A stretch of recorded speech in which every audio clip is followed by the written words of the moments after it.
Since the top 5 worst Neo Geo videos went over so well, and some of you definitely didn't have overly emotional meltdowns over the King of Monsters being called out, I figured why not revisit that today with a quick follow-up.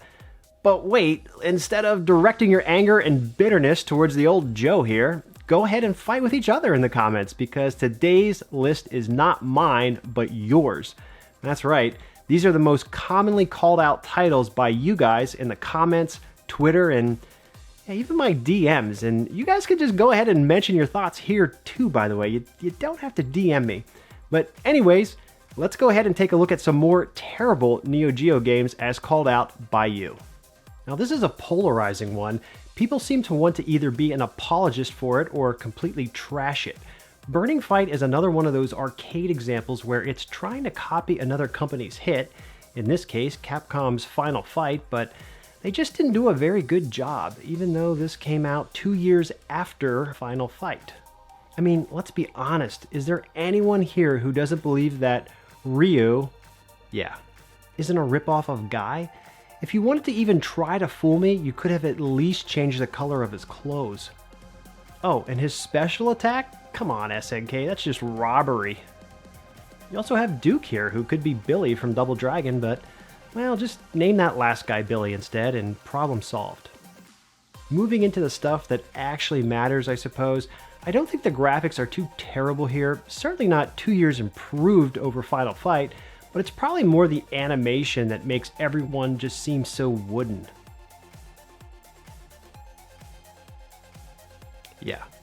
Speaking of wooden, that's a good segue into the gameplay. This has a very stiff feeling to it, and not in a good way, you pervs. Each of the 3 characters' attacks just aren't as varied as you might like them to be. There are definitely some differences in how they play, but just nothing as substantial as I'd like. Also, the music in this one really sucks.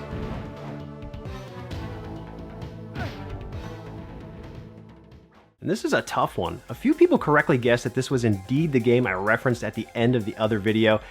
It's the one that I said gets to escape due only to nostalgia. So I get it. Some of you feel that way about King of Monsters, and that's kind of where I am with the Super Spy.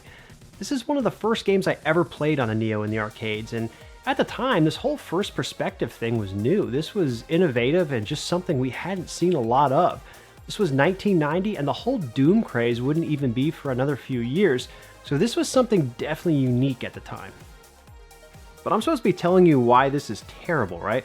Well, even though I may have a soft spot for it, it's an incredibly shallow game. What you're watching just goes on and on for a long time. The enemies aren't even really that varied, and the whole gimmick of the first-person perspective thing starts to lose its charm after you've offed your 100th guy or so. And maybe that's the takeaway. This is fun in small doses, but a real chore if you're turning it on to try and finish it. Really, that should be the warning for this one.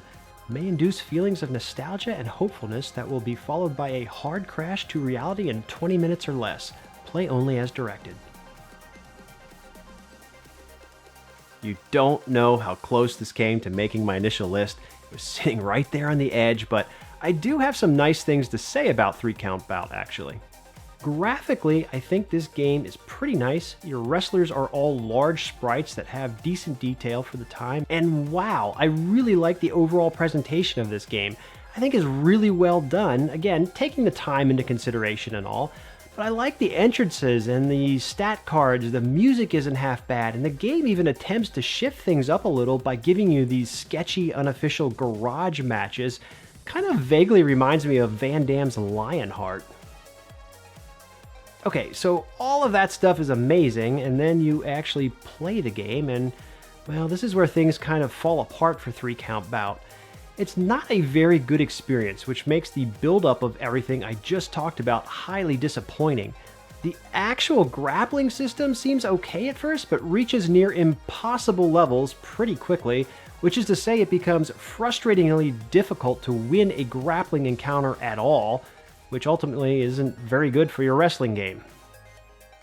I know I keep doing this, and maybe it's unfair, but Saturday Night Slam Masters came out just a few months after 3 Count Bout, and it's a hell of a lot more fun to play because it feels more balanced, especially as far as the grappling system goes.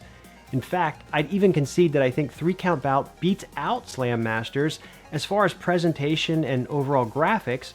It's just that when it comes to what matters most, your gaming experience, it falls flat. Because of that, I'd play Slam Masters any day of the week over this, and that's a shame because the table was really set for 3-count Bout to be good, and instead it just ends up being terribly disappointing.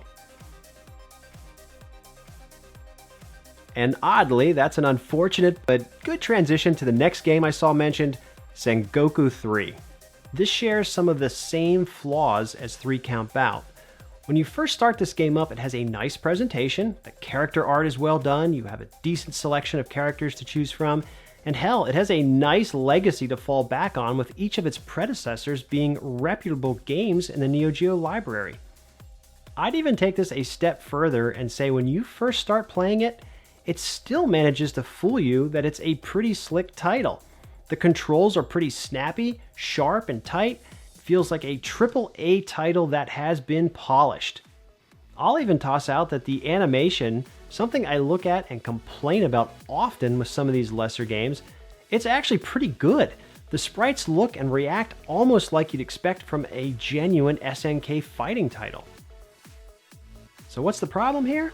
Well, I hope you like repetition. The levels are small, you pretty much are stuck in single areas for long periods of time battling the same enemies again, and again.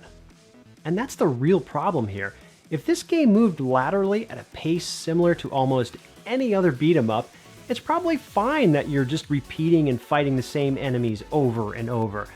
But it doesn't. You're planted in the same space to battle things out with clone after clone after clone. So yeah, if that was your plan to have a deeper beat 'em up game that was focused on the actual fighting, but more confined, that's cool, I'm down with that. But you can't shovel out the same wave of enemies again and again and again. They really needed to choose which type of game they wanted here, and instead gave you the combination that worked out to be the absolute worst. It's such a damn shame because everything else about this game is pretty likable, stellar even in some cases. This looks and feels like what you'd expect from an SNK beat 'em up, but it's almost like they forgot to finish it, rushed it, shortened the levels up, and just recycled the enemies. Talk about wasted potential. This game reeks of it, and it's truly a shame. It's just another title that was primed for greatness that loses out when it comes to actually playing the game. If you're like me, you will physically feel the fun being sucked out of you over the course of 15 minutes. This is a tough one to grind out to the end on.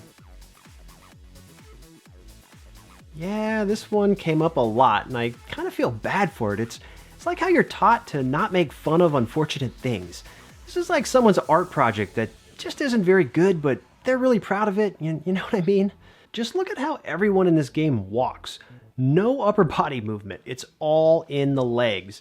And that head is like on its own out there, just like on a plate floating across the scenes. You'll also notice that the sprites, no not me, the ones in the game, are actually really small, especially for Neo Geo. This is almost like something I'd have expected to see on a console game of that same era.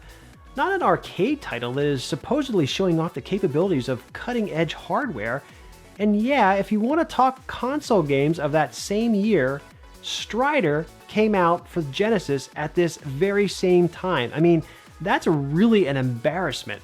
Strider on your home console versus asking people to pay money to play this garbage in the arcade? Come on, that's just humiliating. And this game, it actually becomes hard too. Although not for the right reasons in my opinion. Pushing Joe, again not me, pushing Joe around on screen is just really kind of slow and clunky feeling. He goes north, south, east, and west, and it feels like it takes forever for him to do those simple directions, especially when you're in the heat of battle in the game. And speaking of that, to defend yourself, your attack basically just consists of mashing the A button to toss throwing stars. And you can do a charge attack as well, but that sucks a bar of life energy, and well, that's great. So for the positives, I will say that I like that the list of characters you can play as grows as the game goes on, and well, yeah, the main character's name is Joe, and that's my name, so that's neat too.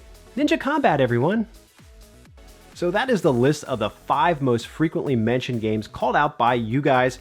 Top Players Golf also surfaced quite a few times, and I would agree that that is just not a great game either.